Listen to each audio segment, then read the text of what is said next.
freezer chamber je khanga ti da luina I freezer chamber je sintok ni disintoga no mo hapaga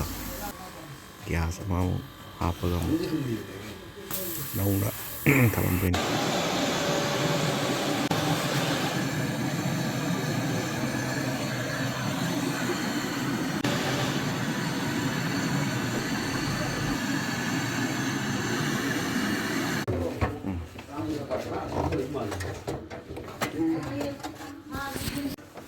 sigi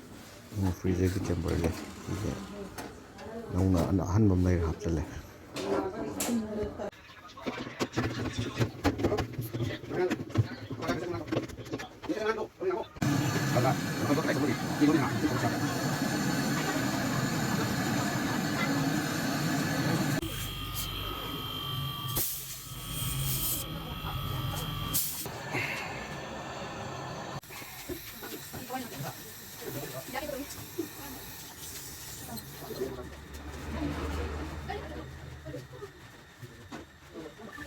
maise container full le me container ro mushil le adu lore container sin lore kan gas mu hanjal la ni gas hanjal lore kan check oji check ka matana yar ni my fresh